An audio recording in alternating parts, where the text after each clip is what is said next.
Good evening, everyone. I'm Cella.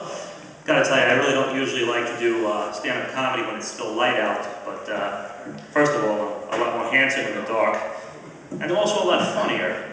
I know this because every time I'm in like a intimate relationship and I'm just about ready to turn off the lights, I can almost always count on hearing uncontrollable laughter.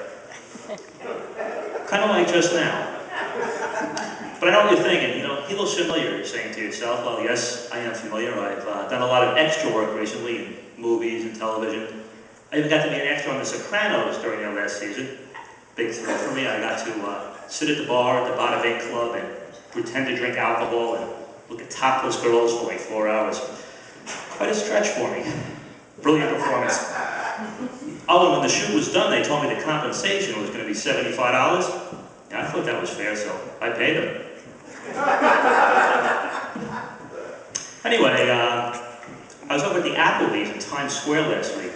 It's a real big one. They have like 3 different floors.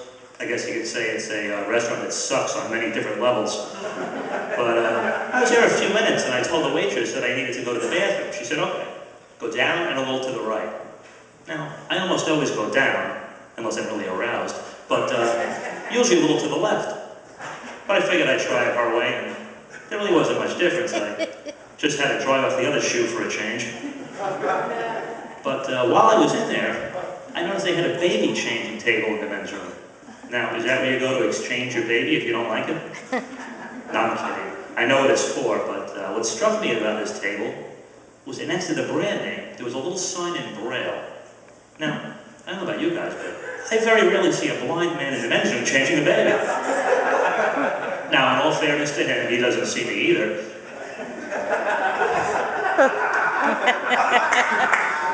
Anyway, I don't usually like to do topical humor because that would require that I pay attention to current events, but you guys might have seen this. I think it was in one of the papers. Apparently, the governor of New York was forced to resign because he was spending thousands of dollars on a prostitute. Now, come on, let's be fair. If anybody should see a prostitute, it's this guy. His wife's name is Mrs. Spitzer. You know, if it would have been Mrs. Swallower, he probably would have spent a lot more time at home. But he's since been replaced by Governor Patterson, who might have 1 or 2 problems of his own. First of all, he's blind. He's the first legally blind governor of New York. Now, I'm pretty sure there's a couple who were legally dumb, but I'm not positive. But speaking of dumb, the guy was in office like 5 minutes, and he was confessing to having like numerous affairs while he was married. I mean, I guess those women really enjoyed blind dates. But, I guess we don't have to worry about him spending thousands of dollars on prostitutes because, as we all know, you can get them a lot cheaper if you don't care what they look like. But I'm sure he's a nice guy, come on. As a matter of fact, I just saw him last week at Applebee's in the men's room changing a baby. He didn't see me though. But I was driving by a school the other day, nice segue, and I saw this sign that said, speed limit, 25 miles an hour when children are present. Now how the fuck do I know if children are present?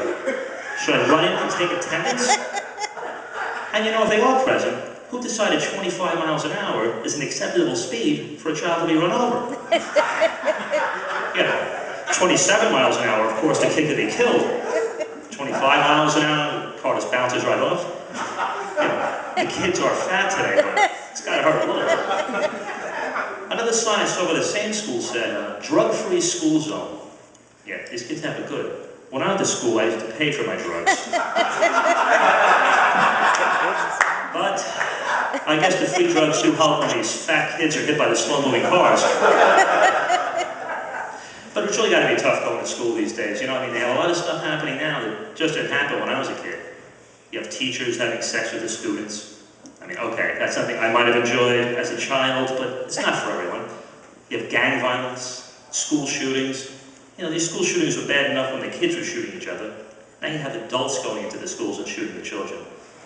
Why don't these fucking people stay home and shoot their own kids? Come on, it's a little harsh, I know, but what chance do those kids have anyway with whack jobs like those for parents? It's got to be tough going to school. I mean, I guess in retrospect, those wedgies I used to get freshman year weren't so bad after all. And once I stopped wearing underwear, well, The homeroom teacher had no choice but to stop giving them to me. Anyway, I was dating a girl a while ago, and I should have known from the start it wasn't going to work. I met her on Match.com, and right on her profile it said her favorite hobby was reading biographies of famous people. As opposed to what? Those best-selling biographies of unknown people? But we went out anyway, and one night she even brought over a bottle of wine to have with dinner. It had a screw-off cap. Now, don't get me wrong, I'm not a wine snob, but she had the nerve to ask me if I wanted to smell the cap before we drank. I said, that's okay, honey, I'm pretty sure this bottle has a scratch and sniff label. Yeah, she said she brought it over special in case I didn't have a corkscrew. Now, excuse me, what kind of a functioning alcoholic would I be if I didn't have a corkscrew? And I was insulted. I was even more insulted when she said she also brought over her vibrator in case I didn't have an erection. I'll have you good people know, I always have an erection. Oh, don't look right this minute, sir, I don't have one now. I mean, I could, but I found a pill that takes care of that problem. It does the exact opposite of Viagra. It's called Niagara. Let me show you how it works. Don't worry, I'll use my finger. I don't want to knock anybody's eye out here in the front. Viagra rises. Niagara falls. Now I know why so many newlyweds want to honeymoon at my penis. I just hope they don't try to go over the barrel, though. It's quite a drop. Anyway, before I get out of here, let you guys in. Let me share a little dating secret with you. If a guy takes out a girl, and the next day he tells people, well, she was nice, but there was really just no chemistry, what he really means to say is, you know, I bought her dinner, but she didn't blow me. Now really, ladies, you can avoid this from happening by getting this little task out of the way on the first date. Think about it. At some point during the first date, maybe there's a lull in the conversation, you administer head. Well, that whole awkward first kiss moment later in the evening is going to seem like nothing. I know, you like to wait when you think it's a respectable amount of time before you do that, like the third date. But by the third date, you really start to like the guy. Isn't it better to find out on the first date that he's hung like a Ken doll? Only thinking of you. I know. If he's hung like a Ken doll, it doesn't matter, because why? Size doesn't matter. I guess notice the girls say size doesn't matter. Only think guys who could use a hula hoop for a cock ring. On that note, I'm just about done, so I can still get to the hula hoop store before they close. Thank you all very much. Have a great night.